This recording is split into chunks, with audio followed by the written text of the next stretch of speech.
Não, ainda bem que ele ia começar, ainda bem que ele não tinha começado ainda. Vou começar o dia para você que acordou super animado nessa manhã fria de domingo. Vamos estudar a palavra de Deus. Vamos orar. Quem foi essa pessoa que falou bom dia, Jojo? Foi. Jojo, ore por nós, então. Por favor. Pode deixar.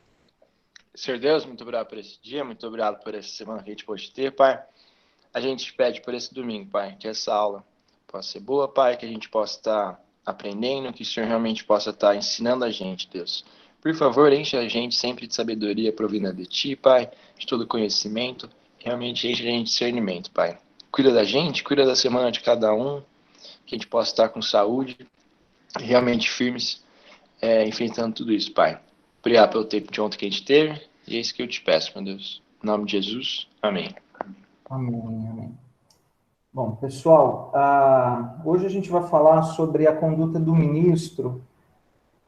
Embora, claro, a gente pense assim, né, a vida do apóstolo Paulo, né, como um grande missionário, os desafios que ele trata várias vezes nesse texto na segunda epístola aos Coríntios, ele tenta convencer as pessoas ali a respeito do seu apostolado, do seu ministério. Esse é um assunto recorrente, né? Ele argumenta várias vezes.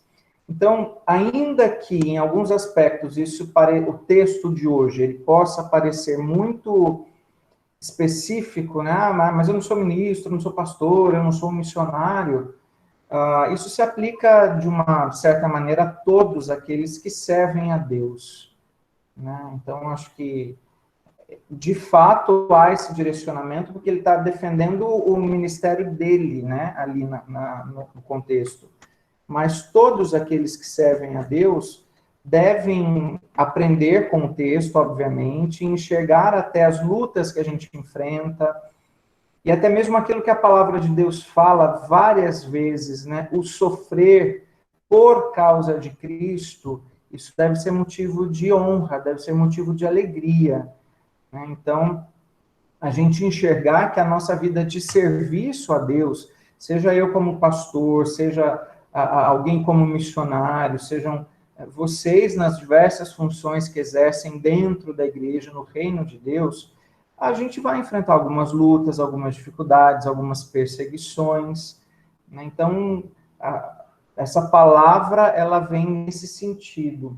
Só um texto até que eu citei, eu preguei hoje, né, fazendo um spoiler aí para quem não viu ainda, lá na segunda epístola de Paulo aos Coríntios, mesmo capítulo 4, e um texto que eu gosto muito, ali no versículo 7, talvez até já tenha sido tratado em outras aulas: temos, porém, este tesouro em vasos de barro, para que a excelência do poder seja de Deus e não de nós.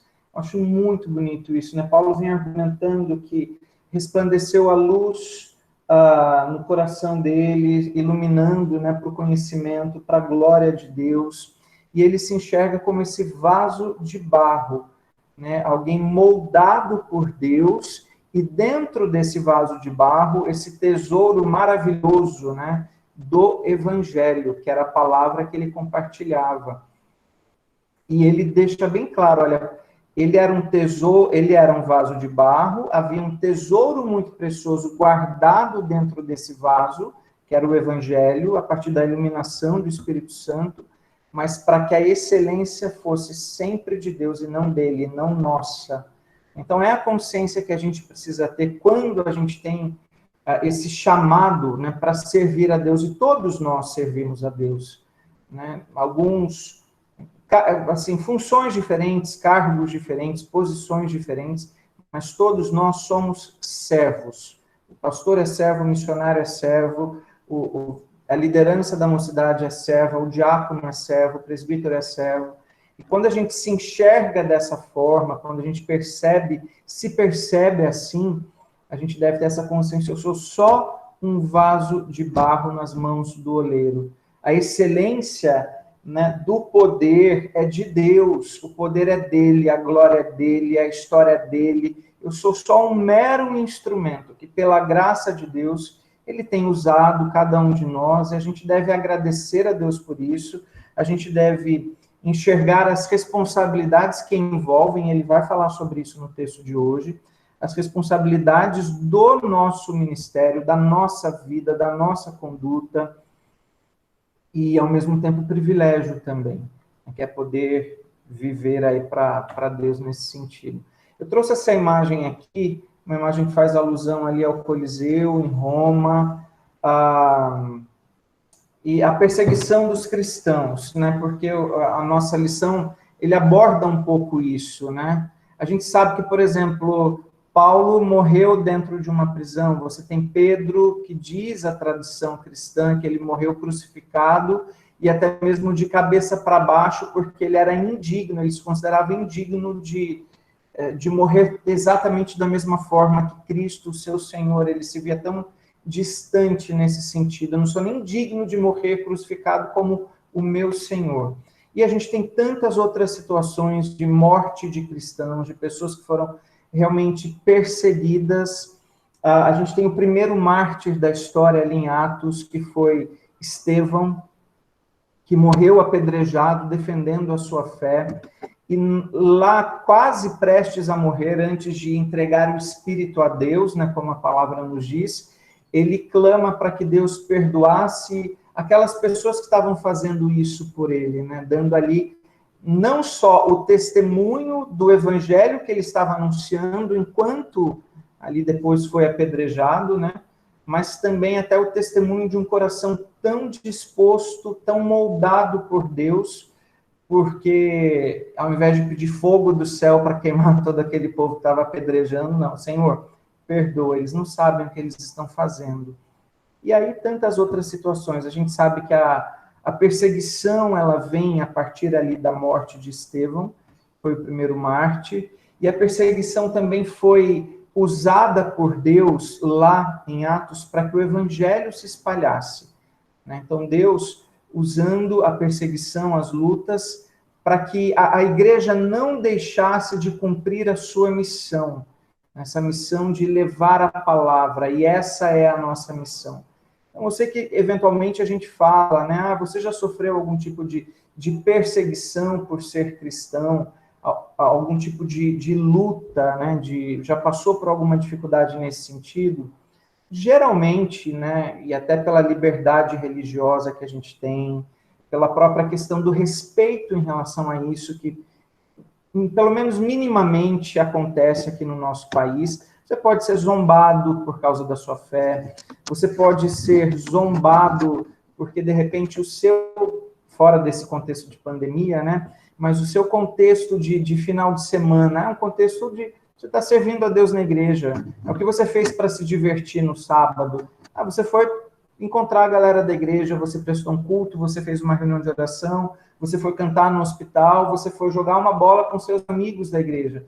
Você não precisou encher a cara, você não precisou se enfiar nas orgias da vida, nos prazeres da vida. Isso vai na contramão, né, dos valores do mundo, do que pensa a nossa sociedade.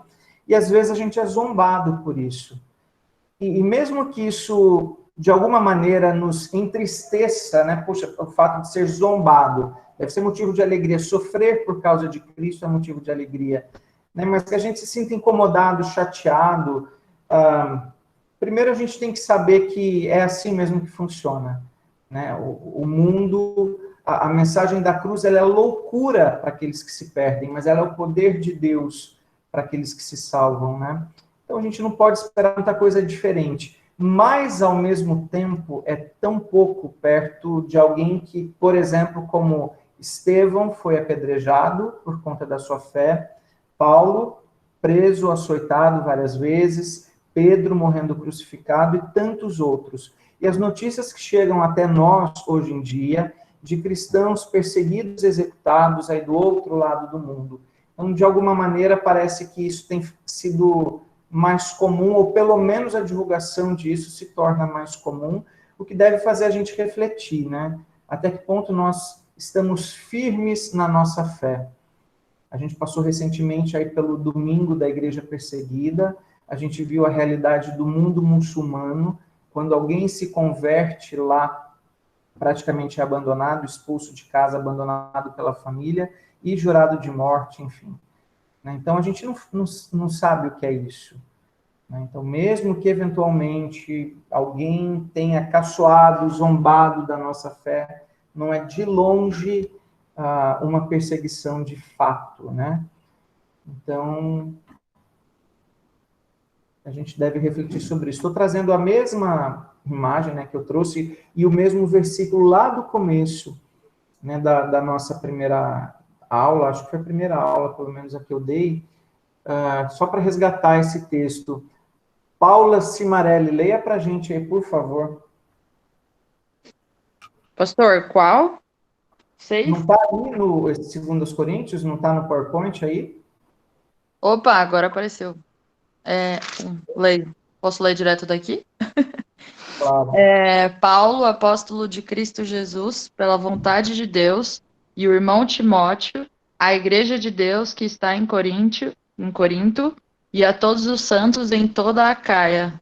Graças a vós outros e paz, da parte de Deus, nosso Pai, e do Senhor Jesus Cristo. Ok. Então, só para resgatar, né, essa é a apresentação dele, né, nessa segunda epístola, né, as cartas começavam com esse tipo de apresentação, e ele se identifica e se apresenta como apóstolo de Cristo Jesus pela vontade de Deus.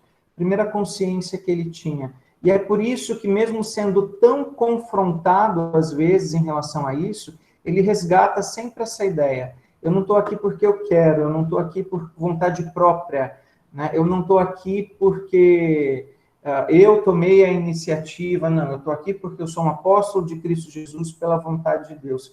Vale lembrar que a conversão dele foi algo assim fantástica, né? Como toda conversão, é óbvio. Mas na história dele, ele passa de perseguidor da fé a perseguido, né? Ele estava a caminho na estrada de Damasco com cartas autorizando ele a prender cristãos. Ele participou do apedrejamento ali de Estevão, né? Ele estava ali presente. Então, ele vinha nessa conduta achando que os cristãos eram um grupo de arruaceiros, eram um grupo de pessoas que queriam apenas tumultuar o contexto político, espiritual, religioso. Então, o próprio Senhor Jesus aparece para ele e ele tem a sua vida transformada assim radicalmente. Depois daqueles dias que ele fica sem comer e sem beber, em que ele fica cego, depois em que ele tem a sua visão restaurada, ele já sai dali pregando o evangelho, o que até é motivo de susto para alguns, né? No primeiro momento há uma desconfiança. Peraí, mas ele estava perseguindo, não era ele aquele que perseguia, aquele que matava? Como assim? Até que, aos poucos, né, os discípulos, aqueles que de fato conviveram com Cristo e foram chamados por ele no ministério de Jesus, eles percebem, de fato, um homem transformado, convertido, e é um exemplo assim, de vida maravilhoso, né? Vamos ao nosso texto, 2 Coríntios, capítulo 6. Primeiramente, eu vou fazer como eu tenho feito até aqui, vou trabalhar todo o texto, a leitura do texto, comentando com vocês, tá ok? Primeiramente, os versículos de 1 a 3. Vinícius, pode ler, por favor?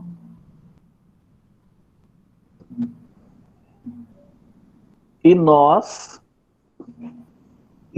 na qualidade de cooperadores com ele, também vos exortamos a que não recebais em vão graça de Deus, porque ele disse: eu te ouvi no tempo da oportunidade e te socorri no dia da salvação. Eis que agora o tempo sobremodo oportuno, eis agora o dia da salvação, não dando nós nenhum motivo para escândalo em coisa alguma, para que o ministério não seja censurado. Ok, obrigado. Olha só, primeiramente, ele se coloca ali na qualidade de cooperador. Oi, é meu celular aqui falando, gente. Ele se coloca na qualidade de cooperador, né? Ele é um cooperador do reino, né? Ele é alguém que tinha essa responsabilidade e essa convicção do chamado dele para ser apóstolo pela vontade de Deus. E ele se enxerga, então, como cooperador, ou seja, ele sabe que a obra não é dele, ele sabe que não é ele que vai até produzir os resultados, né, daquilo que ele vinha fazendo. Ele coopera, ele é um instrumento nas mãos de Deus. Ele é um vaso de barro nas mãos do oleiro que carrega esse grande tesouro do Evangelho, a mensagem que ele compartilhava. E até quando ele diz aqui, né, para que não recebais em vão a graça de Deus. Pensar nesse sentido, né, Deus nos abençoa, Deus nos alcança com a sua graça. De que forma a gente tem reagido a isso? E até um texto que ele coloca, se eu não me engano, em Filipenses, ele diz que o sofrer por causa de Cristo é uma graça. A graça de crer em Cristo, mas também de sofrer por causa de Cristo. Então, nós recebemos esse chamado, todos nós, independentemente do que nós fazemos, lembrando de que todos somos parte do mesmo corpo e todas as partes do corpo são importantes. Né? A gente não pode receber esse chamado ou essa graça em vão, né? No sentido de não nos colocarmos como instrumentos nas mãos de Deus, entendendo que nós somos cooperadores, né? Nós somos aqueles que lançam as sementes e que algumas sementes cairão em solo bom, vão produzir, outras não vão produzir, não cairão em solo produtivo. A nossa responsabilidade é lançar a semente. A nossa responsabilidade é compartilhar a palavra. O crescimento vem de Deus. Né? A gente falou sobre isso lá na primeira epístola dele, na primeira carta aos Coríntios. Né? Eu plantei, Apolo regou, mas o crescimento vem de Deus. Essa consciência que ele tem. Ele é cooperador, ele não recebeu essa graça em vão, e ele tinha essa convicção, né, do socorro de Deus, do cuidado de Deus na vida dele. E ele termina essa primeira parte com essa frase: não dando a nós nenhum motivo de escândalo em coisa alguma, para que o ministério não seja censurado. E isso é muito sério. Né? A convicção da responsabilidade que ele tinha. Eu vou repetir de novo aquilo que eu falei várias vezes, né? Ele era só um vaso de barro, mas o que ele carregava era um tesouro muito precioso. E como instrumento de Deus, como mensageiro da palavra, como servo do Senhor, ele tinha convicção de que, mesmo sendo imperfeito, a responsabilidade dele era muito grande. Lembra que é ele mesmo quem diz, né, lá em Romanos: o bem que eu quero fazer eu não faço, mas o mal que eu não quero, quando eu percebo, eu já fiz. Né? Ele se percebe frágil nesse sentido, ainda lutando contra as suas fraquezas, contra as suas tentações, mas ao mesmo tempo ele enxerga o ministério com muita responsabilidade. É por isso que ele diz: não recebam a graça de Deus em vão. Aquilo que Deus tem colocado nas suas mãos, a própria questão, né, de nos identificarmos como mordomos. Eu não sou dono de nada, o ministério não é meu, né? Eu sou apenas um instrumento de Deus, eu preciso administrar o que Ele tem colocado nas minhas mãos com muita responsabilidade. Cuidado redobrado, né, para que a gente não cause nenhum tipo de escândalo. E é muito sério isso, porque na mesma medida em que a gente, aí falo, vou trazer responsabilidade para o meu grupo aqui dos pastores, né? Ao mesmo tempo que a gente se enxerga como, a gente se percebe, é claro, como pecadores, como todos são, né? Nós temos as nossas fraquezas, as nossas lutas, talvez até mais intensas nesse sentido, por causa desse peso da responsabilidade. Nós sabemos que nós também podemos cair, e a palavra diz, né, aquele que pensa estar de pé, veja que não caia. Mas eu sempre trago isso comigo, a nossa responsabilidade como pastores, A minha responsabilidade como pastor é muito grande. E eu acho até que é muito maior nesse sentido.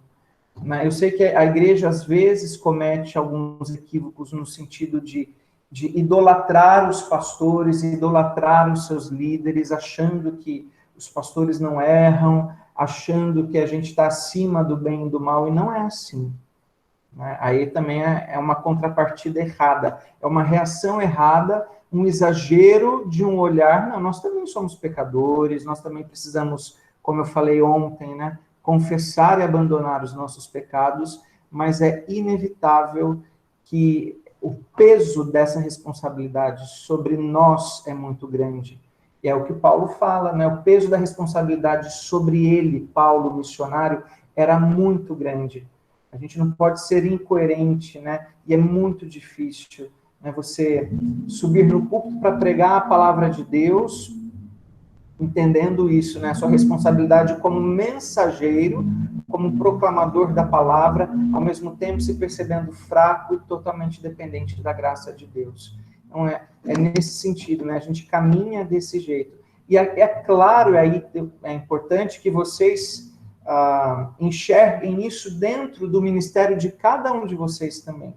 Cada um de vocês tem um chamado. Deus tem despertado vocações, mesmo que não seja a vocação pro pastorado, né? É a vocação para servir a igreja, é a vocação para abençoar a mocidade, é a vocação para ser um diácono, é a vocação para ser um presbítero, enfim, né? Para ser bênção e instrumento de Deus. A responsabilidade de vocês também é grande. Vocês não podem receber a graça de Deus em vão. Deus deu, e a graça até nesse sentido, porque o dom, quando a gente pensa na palavra dom, ela tem a mesma raiz da palavra graça. Elas vêm de uma mesma base, né, de uma mesma raiz. Então tem esse mesmo significado. Não recebam em vão o dom que Deus tem dado a vocês. E lembrando lá da parábola dos talentos, né, que o Senhor, ele distribuiu talentos em quantidades diferentes, né, com a responsabilidade de que aqueles que receberam os talentos deveriam multiplicar. Né, e um deles, com medo, aquele que tinha recebido menos talento, ele esconde, ele enterra, e depois ele tenta devolver aquilo, um talento improdutivo, né? Ele foi omisso, ele recebeu em vão ali, naquele caso, a graça de Deus. Então, nós precisamos cuidar para não sermos motivo de escândalo. Deus nos livre. Eu já tive oportunidade de, infelizmente, né, de testemunhar pessoas muito próximas a mim, pastores, colegas de ministério, que não se cuidaram como deveriam. Né? E é muito triste quando isso acontece. E aí ele vai continuar dando uma recomendação. André, pode ler para a gente aí o texto do slide? Leio sim.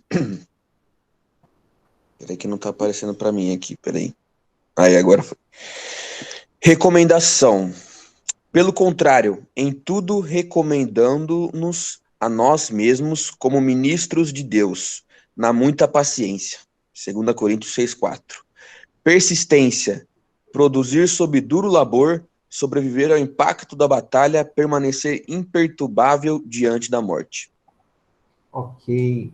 Então, olha só, ele tinha convicção da sua responsabilidade como ministro e até o cuidado, né, assim, de não causar o escândalo, e ao contrário disso, né, ele se recomenda, é como se ele falasse assim, como ministro de Deus na muita paciência.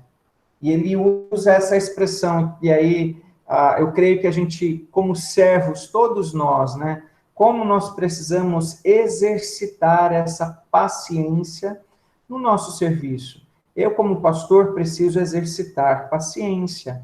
Tem hora que a gente pede para Deus, assim, uma frase que falavam muito lá em Campos do Jordão, na congregação que eu trabalhei. Não peça força para Deus, peça paciência. Se a pessoa falava assim, se eu pedir força, eu vou sair batendo em alguns. Então, peça paciência. Agora, é claro que quando a gente pede paciência, nós seremos testados em situações em que a gente vai precisar aplicar essa paciência. E aí, essas expressões, essa persistência. produzir sob duro labor, mesmo em circunstâncias difíceis, nessa ideia de sobreviver ao impacto da batalha. A batalha é grande, é dura, é difícil, e permanecer imperturbável até mesmo diante da morte.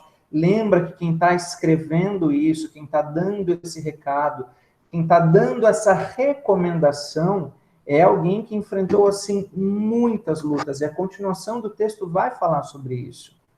Teve, assim, provações tremendas de vários aspectos, e mesmo assim, ele conseguia produzir frutos, né, que apontassem sempre para Deus.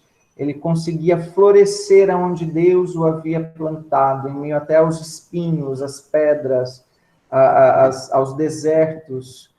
E nós precisamos dessa paciência no ministério em que cada um de nós exerce. Quantas vezes, talvez você já tenha pensado até, não quero mais saber, é difícil, né? Parece que as coisas não dão certo, parecem que não valorizam o meu trabalho, ou já estou sem paciência, não aguento mais.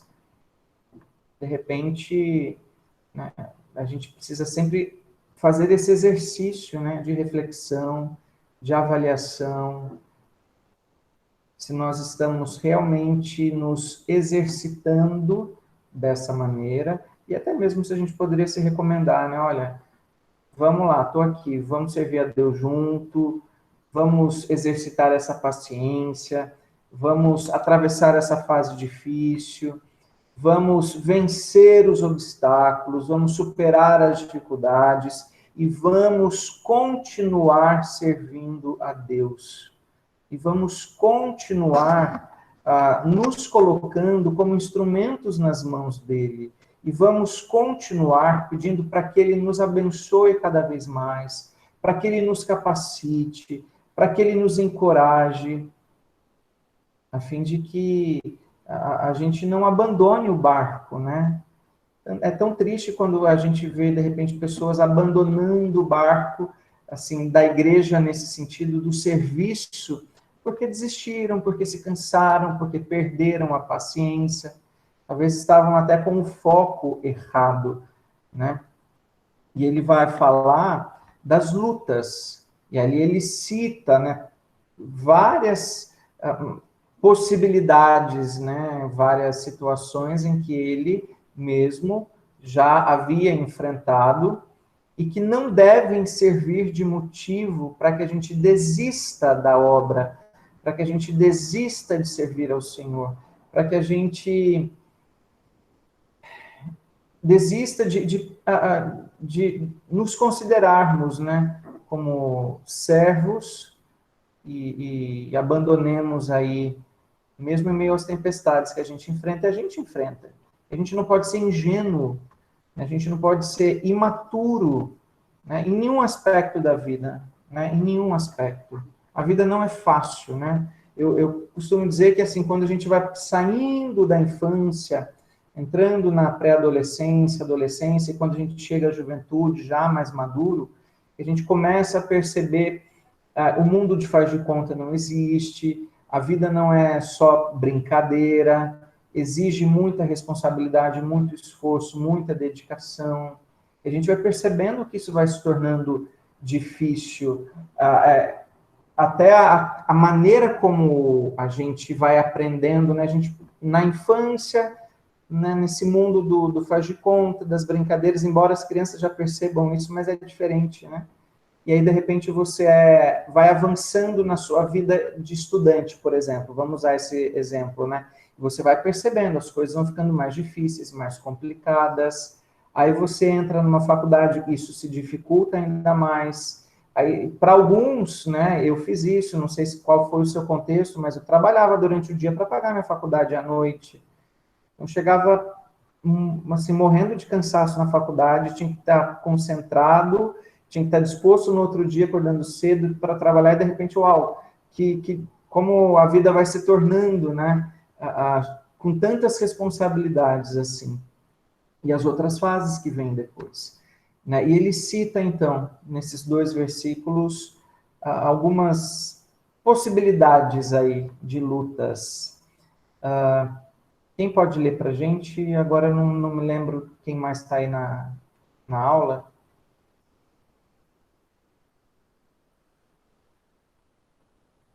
Alguém? Posso ler, Flávio? Por favor. É de 4 a 5, né? Uhum. Pelo contrário, em tudo mostramos que somos servos de Deus, suportando com muita paciência as aflições, os sofrimentos e as dificuldades. Temos sido chicoteados, presos e agredidos nas agitações populares. Temos trabalhado demais, temos ficado sem dormir e sem comer. Ah, tá. Terminou. É que a minha versão aqui é diferente. Obrigado, Helber. Nada. Então, na minha versão aqui, ele coloca essas palavras, né? Aflições, privações, angústias, açoites, prisões, tumultos, trabalhos, vigílias, jejuns, tudo aquilo que ele havia experimentado, né? E é claro que eu acho até que foi muito mais do que isso, né? E é muito fácil para a gente ler, né? Ele passou por isso, ele enfrentou, né, aflições, ele foi chicoteado, ele foi açoitado, ele foi preso. É fácil a gente ler um relato, né? Eu não sei o que é um açoite, eu não sei o que é uma prisão por causa de Cristo, né? Então, até mesmo o nosso contexto, o meu contexto, é tão diferente das lutas que Paulo enfrentou. Existem situações, assim, que nós que somos pastores, passamos, que são muito particulares do nosso ministério. E até algumas situações que a família, eu falo, né, a família pastoral, só quem está inserido nesse contexto de uma família pastoral sabe como é. Nós temos, na nossa mocidade, alguns jovens aí que são filhos de pastores. Então, eles entendem bastante, não vou nem falar um pouco, né? Eles entendem bastante as lutas que os seus pais passaram ao longo do ministério, ainda passam alguns ainda passam, né? Entendem o contexto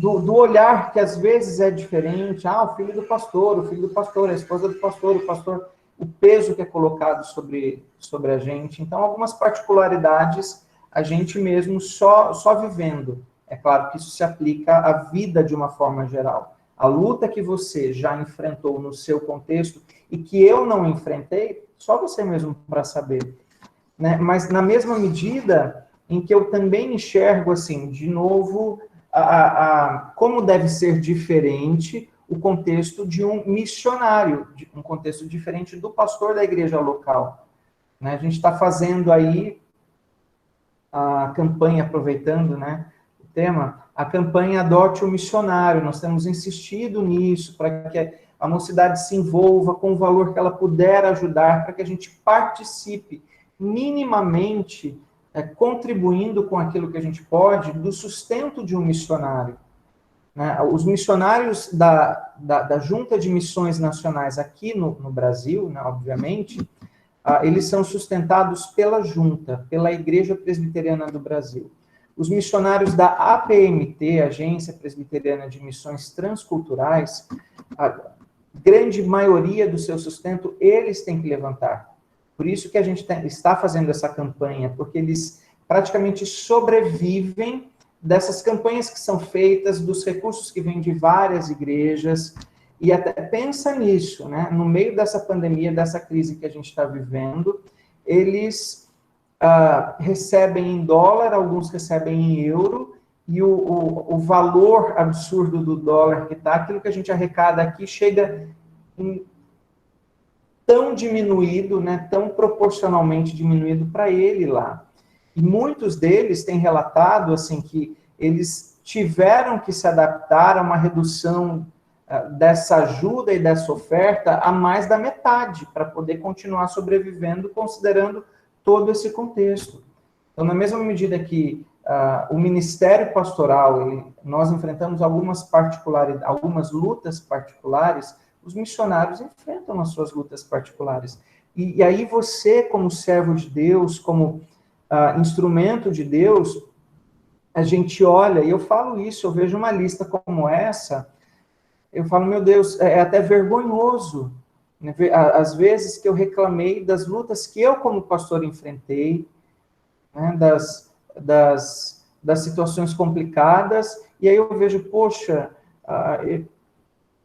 aflições, privações, angústias, açoites, prisões, tumultos, trabalhos. Vigílias, sim, vigílias eu já participei de várias, né? Jejum também. Mas, assim, é diferente.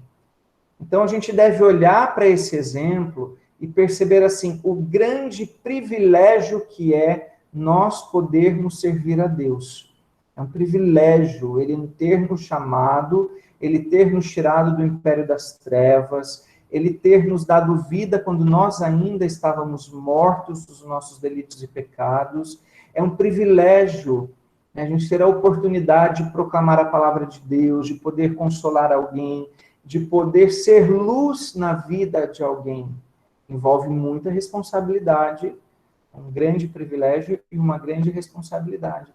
E nós não devemos nos assustar, ou não deveríamos nos assustar, quando nós formos perseguidos por causa da fé, quando nós enfrentarmos lutas por causa disso.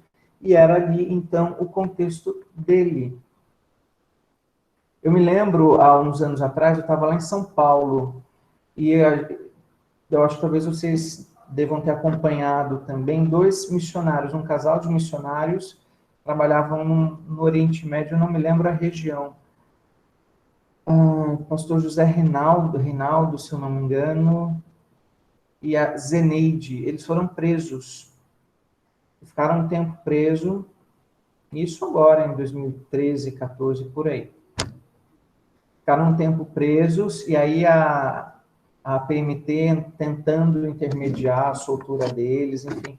E nós oramos muito por isso, para que eles fossem libertos, e isso de fato aconteceu. Depois eles foram libertos, e até o testemunho que eles deram das lutas que eles enfrentaram dentro das prisões, ao mesmo tempo em que eles perceberam a graça de Deus sobre eles, ao mesmo tempo em que eles tiveram oportunidade de testemunhar dentro da prisão. É um contexto tão diferente do nosso, e a gente às vezes reclamando, murmurando, e fazendo picuinha por tão pouca coisa, né? E a gente não se entendendo em decisões às vezes tão simples, tão pequenas, é motivo de vergonha, deveria ser motivo de vergonha, né? A gente perder tempo com briga por detalhes, né? Por detalhes. Eu sei que às vezes a gente toma decisões mais difíceis, que exigem um pouco mais de nós. Eu sei que em alguns momentos o servir pode ser um pouco pesado até, dependendo das circunstâncias, dependendo das lutas, enfim. Mas, ao mesmo tempo, não podemos perder de vista o privilégio que é servirmos a Deus. E até mesmo entendermos que sofrer por causa de Cristo deve ser motivo de alegria para a gente. E aí ele continua o texto, lá de 6 a 7, como a gente faz isso, né? Como nós continuamos exercendo os nossos ministérios sem causar escândalo, entendendo que temos um chamado, né? Entendendo que nos ministérios nós enfrentaremos lutas, nem sempre vai ser fácil, né? Mas, ao mesmo tempo, ele nos dá condições, ele nos abençoa, ele nos mostra como nós devemos fazer isso para que a gente prossiga a nossa jornada como mordomos do Senhor, trabalhando para Ele, vivendo para Ele, brilhando, né, intensamente para Ele. Segundo aos Coríntios 6, de 6 a 7. Quem pode ler, por favor?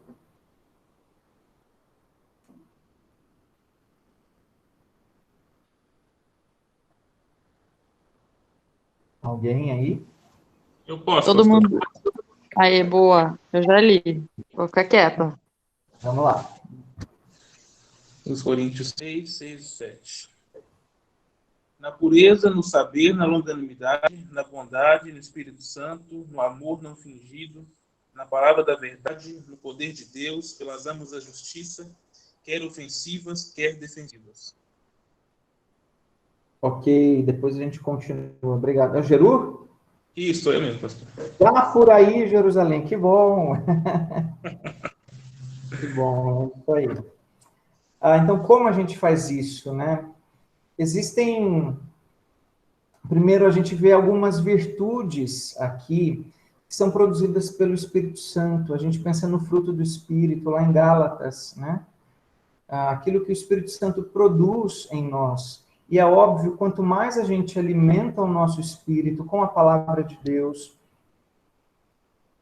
quanto mais nós buscamos ao Senhor, quanto mais nós nos colocamos como vasos de barro nas mãos do oleiro, ele vai nos abençoando, ele vai nos moldando, ele vai nos tornando pessoas melhores. Então, como a gente enfrenta as lutas, as provações, as privações ao longo da nossa vida, em virtude da nossa fé? Na pureza, no saber, na longanimidade, na bondade, no amor não fingido, na palavra da verdade, pelas armas da justiça. E eu pulei só duas expressões que eu quero dar destaque a elas. Primeiro, assim, pensando nessas virtudes, mas primeiramente no Espírito Santo. É o Espírito Santo que nos capacita, é o Espírito Santo que deve preencher todo o nosso coração. Nós devemos buscar essa plenitude do Espírito Santo na nossa vida, entendendo que temos um chamado e que precisamos responder positivamente a esse chamado. Lembra lá de Isaías, né? Eis-me aqui, envia-me a mim. Ele contempla a beleza da santidade de Deus.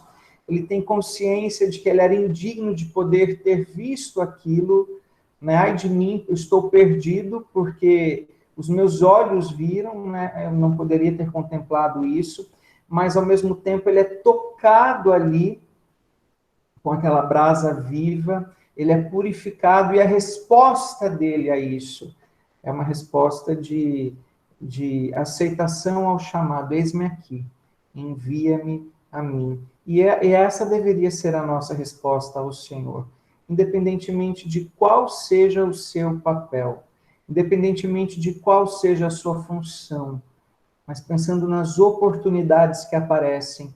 Eis-me aqui, envia-me a mim. Eu sei que, em alguns casos, a gente precisa até tomar cuidado para não sair, pensando até na igreja local, né? Dizendo sim para tudo e acabar não dando conta de nada, né? A gente tem que entender as nossas limitações, a gente tem que entender quais são os dons que Deus nos deu para que a gente possa servi-lo da melhor maneira possível, nas áreas alinhadas ao nosso dom, obviamente, né? Mas não cair nesse erro, porque às vezes é comum. A pessoa abraça o mundo e não dá conta. Mas tirando esse extremo, né, a nossa resposta tem que ser: eis-me aqui, envia-me a mim. Nós vamos no poder do Espírito Santo. É Ele quem nos abençoa. Porque se não for dessa forma, é impossível. E a outra expressão ali é no poder de Deus. É Deus sempre nos capacitando. E quando nós olhamos para as histórias bíblicas, né, isso fica muito evidente, muito evidente. Né, os chamados e as respostas, né? Moisés, por exemplo: Senhor, eu não sei falar. Olha, peraí, mas eu vou estar com você. Quem fez o mudo, né? Eu vou colocar as minhas palavras na tua boca. E tantos outros, né? O próprio Paulo, né, ali sendo capacitado pelo poder de Deus para enfrentar as suas lutas, as suas provações. Tantos exemplos que nós temos de pessoas que se percebiam frágeis e incapazes. Isso é importante, né? Para que a gente não se veja como autossuficiente, para que a gente não se veja como prepotente, orgulhoso, né? Excessivamente até soberbo, né? E a gente pensa que está de pé e depois cai, né? Se a gente entrar com orgulho no coração. Não pode ser assim. Então, nós somos capacitados e abençoados pelo Espírito Santo no poder de Deus. E essa era a convicção que ele tinha, porque se não fosse assim, pensa em todas as lutas que ele enfrentou, né? E às vezes, se não for assim, na mínima, na menor dificuldade, a gente vai desistir, a gente vai abandonar o barco, a gente vai querer parar, simplesmente, né?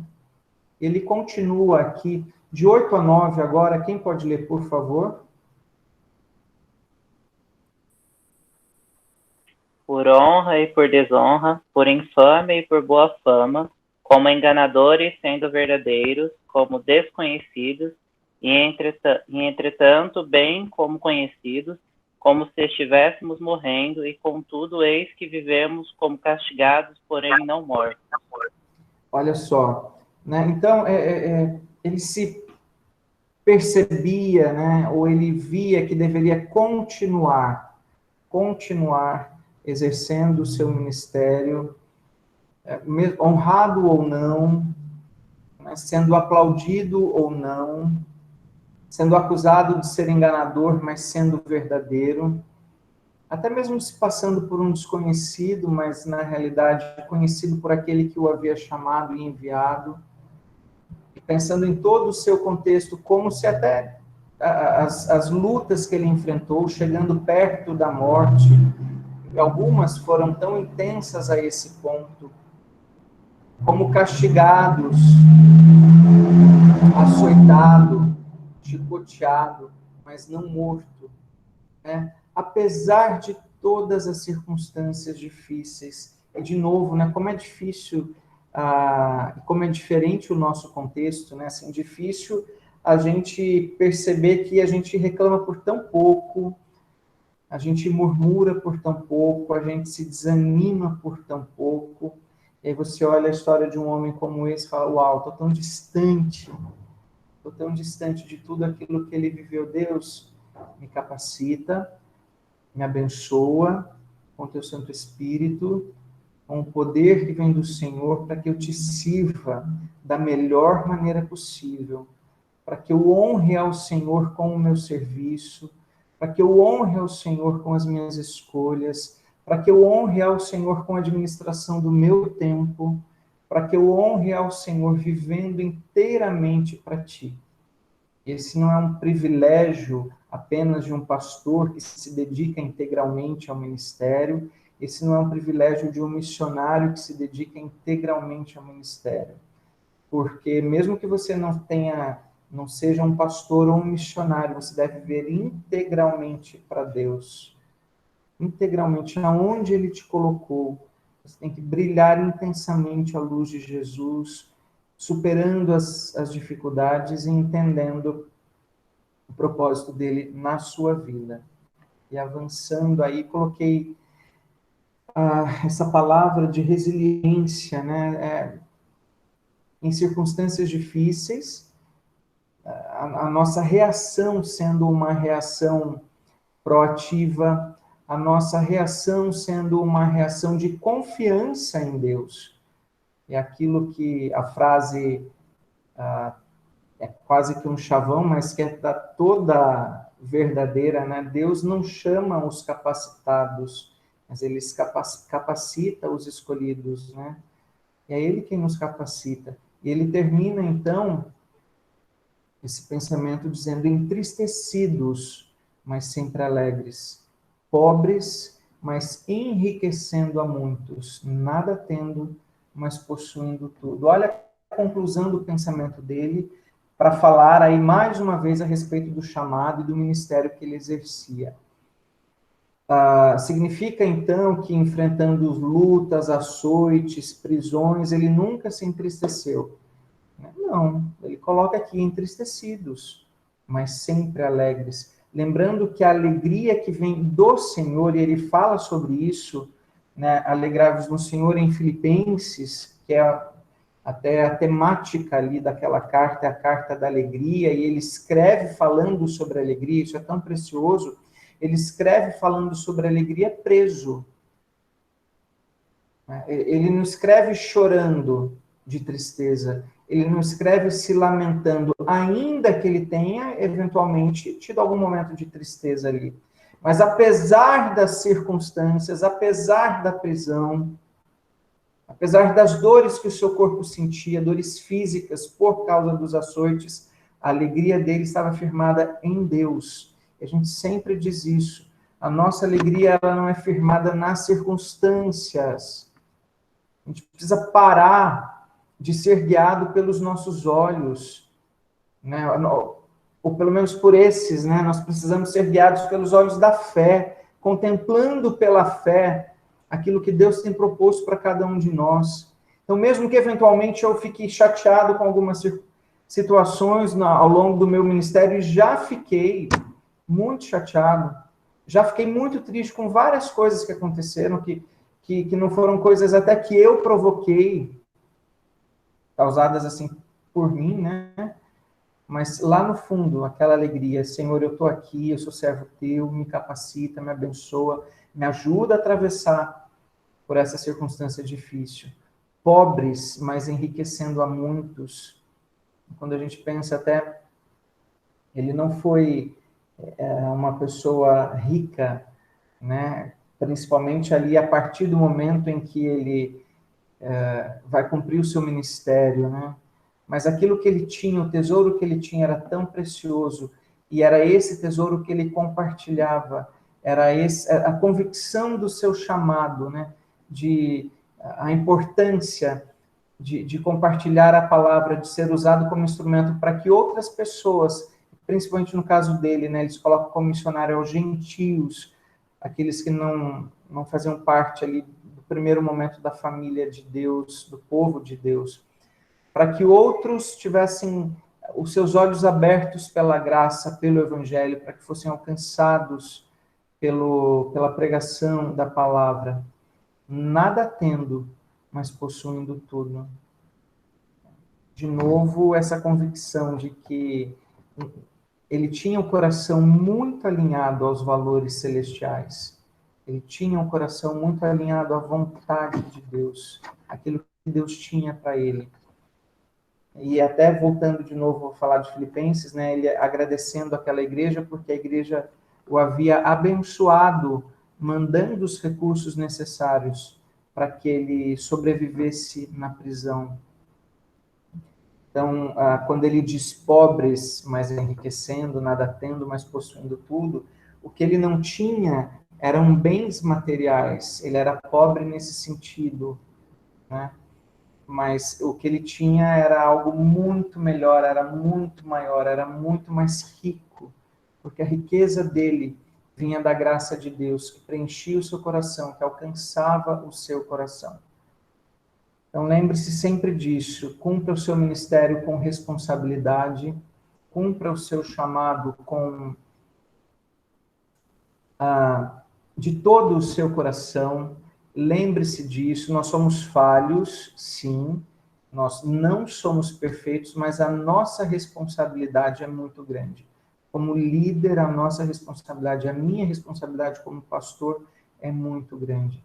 E se a gente não caminhar na total dependência de Deus, se todos nós, né, se nós não caminharmos na total dependência de Deus, buscando esse poder que vem de Deus, buscando um coração pleno do Espírito Santo, entendendo que virão lutas, mas a gente atravessa as lutas sendo cuidados por Deus, a gente não pode correr esse risco, né? Nem de causar escândalo, e para isso a dependência total do Senhor, e nem também de desistirmos do ministério, ou até a gente continuar fazendo meia boca, a gente continuar fazendo de qualquer jeito, a gente continuar fazendo até com o coração amargo.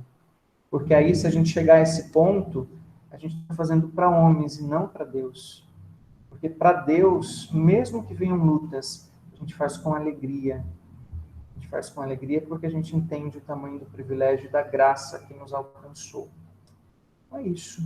Esse é o nosso texto nessa manhã. Como falei no começo, talvez alguns não tenham visto, escutado, né?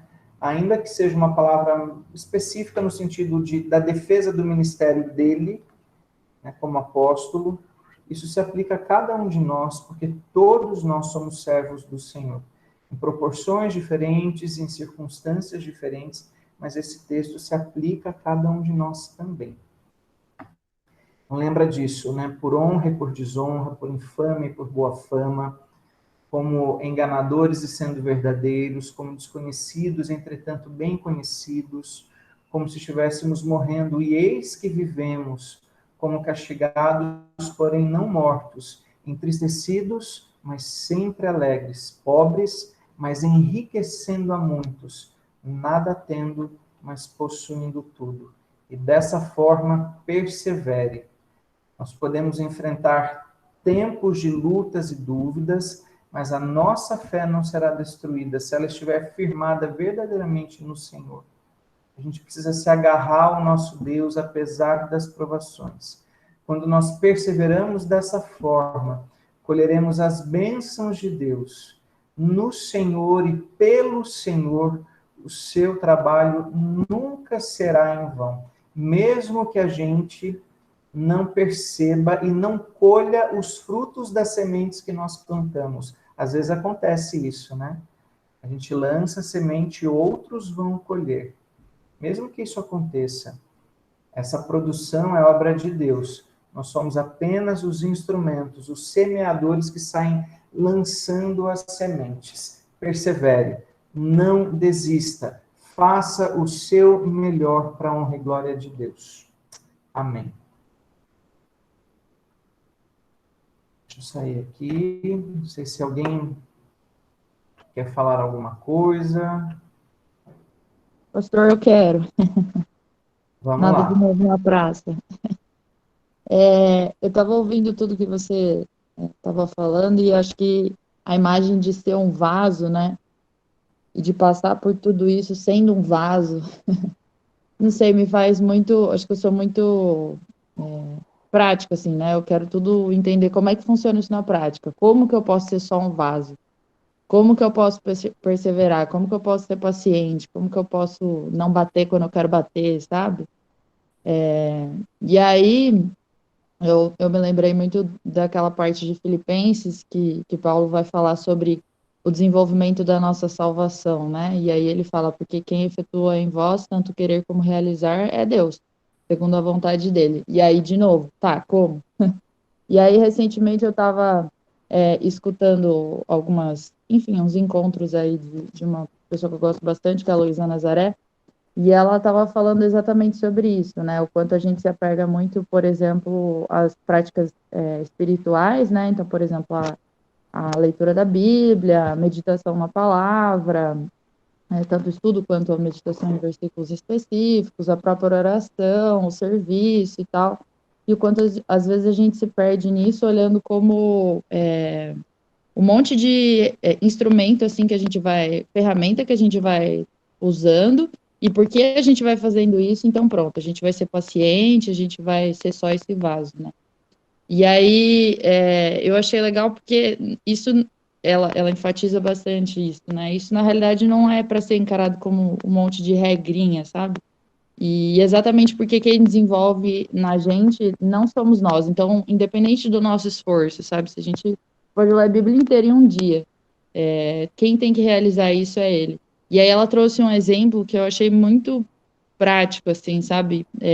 A partir do momento que a gente tem essa consciência de que é o evangelho dele, né? É a habitação do Espírito dele em nós, que foi o que você falou bastante no começo também.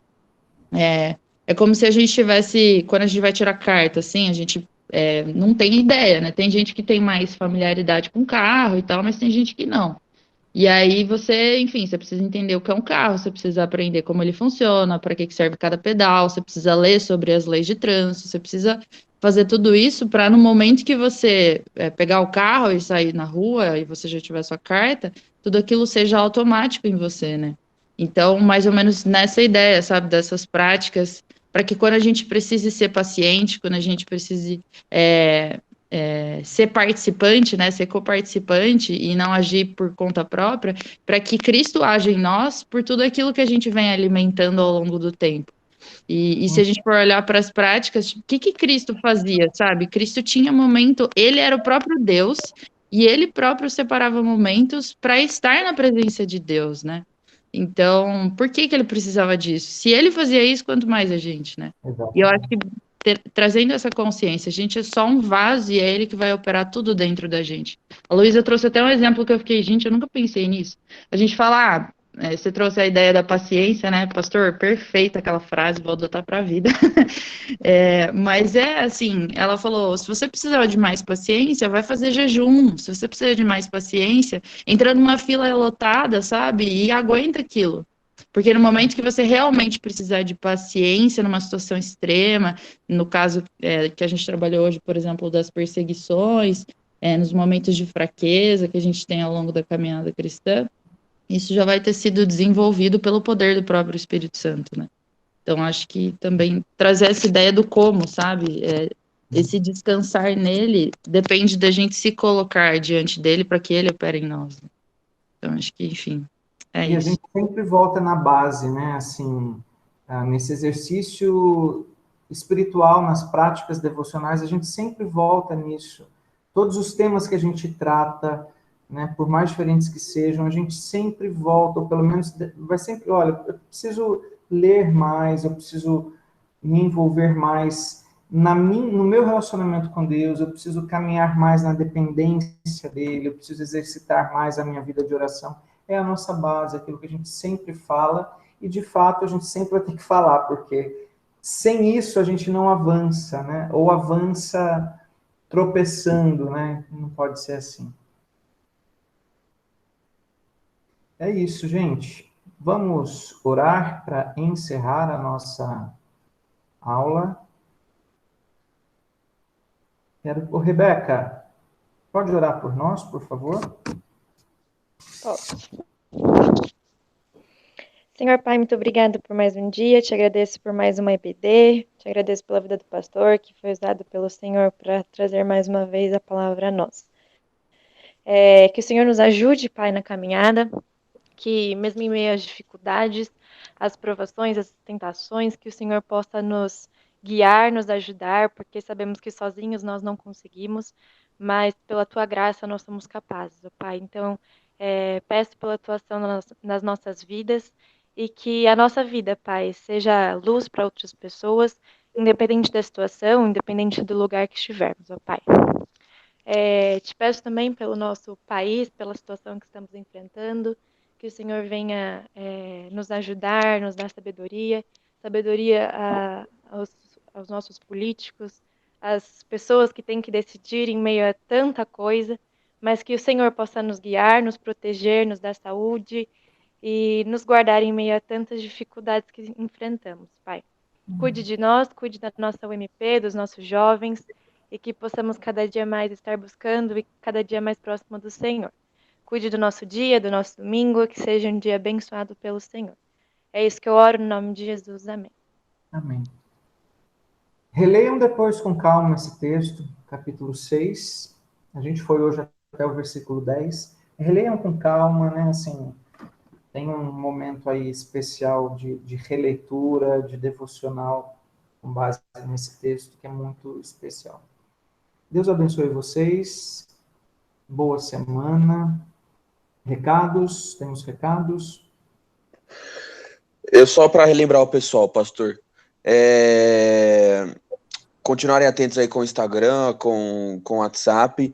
Em julho, a gente ainda vai ter as programações online, tá? A gente teve uma reunião essa semana, a gente decidiu manter por enquanto. Vamos ter um pouquinho mais de paciência aí, que as coisas não melhoraram, né, como a gente queria. Então, em julho, a gente ainda vai ter tudo online, para talvez agosto aí é outro mês, aí a gente vai vendo, tá? Mas continuem participando, continuem orando, continuem... né, sempre presentes aí em todas as lives, em todas as nossas programações. Era só isso. E quem não pegou a camiseta ainda, tenta fazer isso o mais rápido possível, tá? Camiseta e máscara. É só combinar com o pastor Flávio, qualquer coisa, manda uma mensagem para ele aí, se conseguir durante a semana, ou se não manda uma mensagem para mim que a gente dá um jeito. Tem bastante gente que não pegou ainda, tá? Lembrando que a gente já pagou essas camisetas para vocês. Então, quanto antes a gente ter esse reembolso, melhor para nós. Beleza? Só isso. É isso. Deus abençoe, galera. Bom resto de domingo. É isso aí. Deus abençoe a todos, viu? Valeu, Deus abençoe, gente. Bom domingo. Valeu, galera. Bom domingo a todos. Alô, pessoal. Valeu. Vai, Corinthians. Vai, Corinthians. Vai, Corinthians. Sai fora.